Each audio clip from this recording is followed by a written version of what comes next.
Welcome to a new video from AW Services.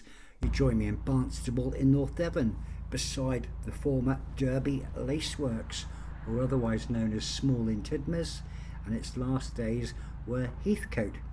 A brief piece of history for you. The Derby Laceworks was opened in 1825 by John Bowden, who had been in a partnership with John Heathcote of Tiverton. The machinery within the factory was powered by steam, and by 1830 the laceworks were employing around 1,000 people that were housed in nearby new terraced houses.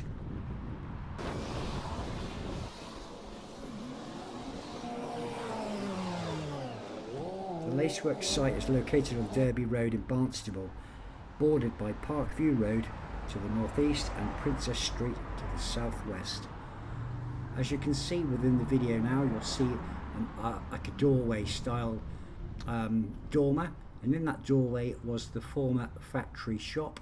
I remember going in there at about age 5 or 6, holding on to my mother's hand while she was buying fabric, and at the time people were making pillowcases. Duvets were not really in style then, it was bedspread still, but my mum was buying fabric to make pillowcases, and I remember it very well. Now looking at the gates of the factory, it's all been made secure by lots of security fencing, gates here and there, plenty of barbed wire to keep people out of the building. But it's a very large site. A lot of it has been demolished to make way for a brownfield site, which hopefully the developers were meant to have been building on, but is still a grade 2 listed building.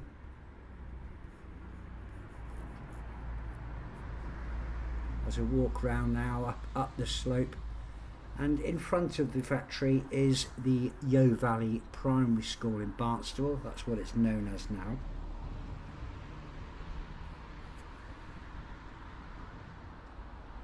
But again, the former lace making factory was first opened in 1825 and had a significant impact on the history of Barnstaple and the town's formation.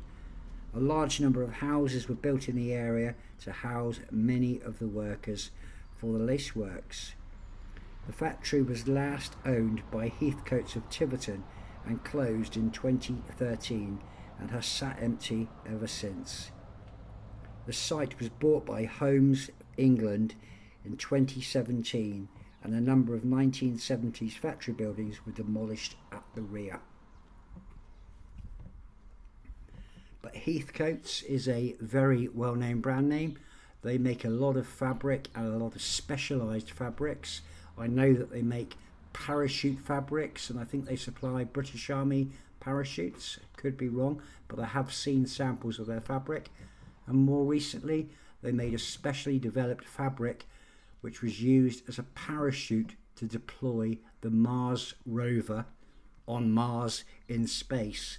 So there's quite a big thing there for the company. But looking at the back of the factory here, you can see a lot of the old style roofs for the time.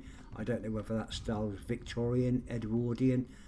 And also here, where the gate is and the tree, I do recall as a child there used to be lots of big boilers with massive chimneys with steam coming out of them, because that's what they were using even in modern days, within the 80s and 90s, because they needed hot water, obviously, to possibly iron and straighten a lot of the fabric once it had been produced within the factory. But it was a very, very big site, and another one of Barnstable's very historic sites, and something that made Barnstaple the town it is today. But lots of very old style windows, lots of little doorways everywhere. And as we walk up the hill on the left, we have St Mary's Road. I don't know how old St Mary's Road is and the former council style houses that are there now, but I'm sure St Mary's Road was one of the first lots of houses that were built, as mentioned, to house the employees of the factory, as you can see here now, looking down to the left.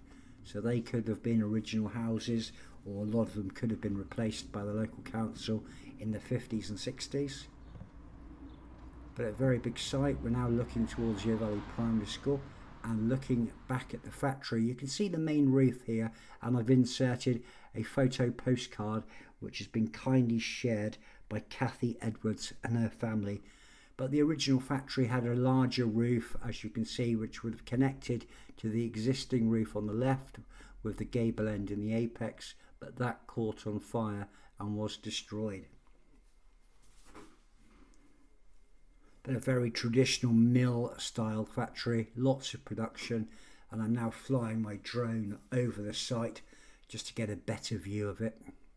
There isn't any audio for this particular part of the video, as I kept getting distracted by members of the public asking what I was filming, why I was there, just minding my own business, making a video and trying to document something for history and prosperity, really. But there is a little old door with a metal bar across it. There would have been probably a beam or an RSJ that would have came out of that, and they would have thrown down either bales of old fabric or old baskets would have been winched into there. But a very old style factory. I remember it fondly as a child.